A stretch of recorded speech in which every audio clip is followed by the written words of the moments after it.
Hi guys, for today's video bibigyan ko lang kayo ng tips sa main hero ko na si Clinton.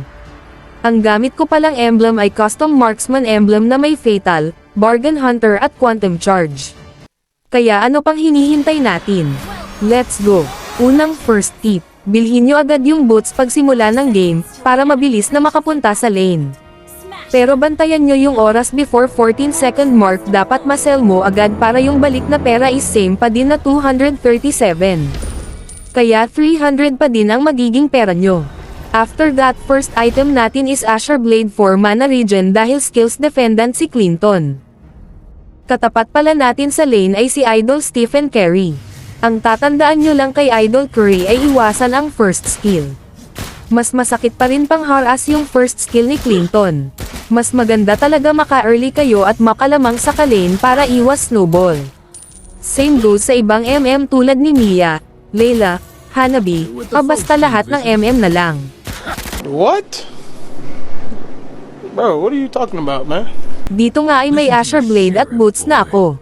Ang priority item ko naman ay Berserker's Fury para kada tama ng passive ay talagang hagupit. Sakto naman nakita namin ang core namin na hinahabol ng kabalan. Invade pa more. Pero syempre hindi natin matiis yan at tutulong tayo, total malapit lang.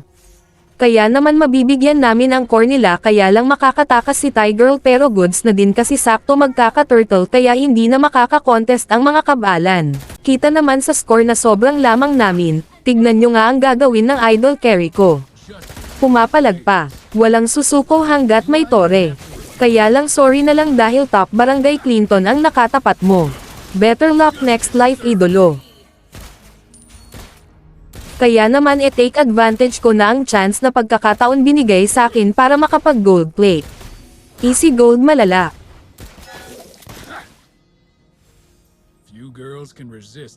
Para sa akin si Clinton talaga ang greatest marksman of all time. Bukod sa napakaganda ng passive niya, ang bukod tangi talaga sa kanya ay siya lang ang marksman na may dash at the same time nakaka-immobilized or stun ng kabalan. Perfect pang takas man or panghabol.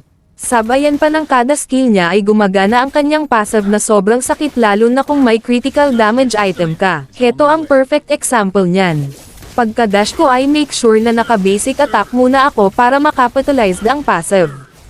Sabay first skill para ratatat ang kabalan, at kung buhay pa ay ultimate ang perfect pang finishing touch. Sure ball unstoppable ka. Pagkatapos nga namin mabasag ang tore sa lane ko. Napansin namin wala pang 5 minutes kaya may gold plate pa sa mid.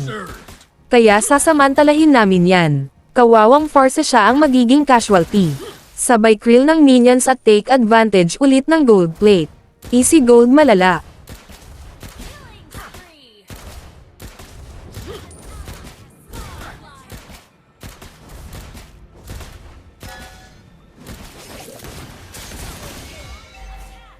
Dito ay buo na ang endless battle, magic boots at berserker's fury ko, kaya naman sunod na next item natin ay Great Dragon Spear. Tignan nyo naman ang damage natin kay Idol Carry. Napakalala. Dito nga ay akala ko mabibigyan na nila ako. Lahat ba naman ng ultimate ng kabalan ay ginamit na. Buti na lang may prickle pa ako sabay second skill. Ayun sila pa nga ang mabibigyan. Double kill malala.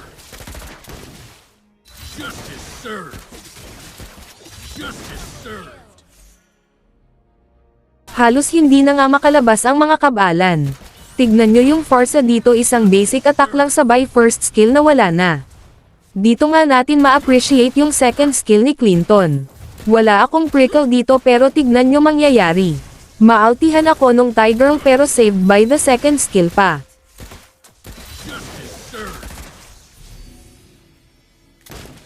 Dito nga ay nasecured kami ng Lord. Kaya naman sasabayan ko na siya magmarcha baka maligaw pa. Basag na din sa mid para maganda ang flow ng minions. Makakadepensa naman ang mga kabalan at mabilis nilang mapupuksa ang Lord. Pero hindi na nila kaya ang damage namin kaya isa-isa na silang nag-audition. Nauna na nga si Idol Carry. Dito naman buti na lang kumpulan kami kaya si Oldog ang tatamaan ng ultimate ni Amoy. Naka second skill out pa ako kaya ligtas pa. Kaya hindi na nila kakayanin dumpensa. GG, well played sa inyo mga idolo. O ano pang hinihintay nyo? Gumamit na rin kayo ng Clinton at subukan ang aking build at emblem. Heto nga at commended pa tayo ng mga kampi at kabalan dahil sa pinakita natin.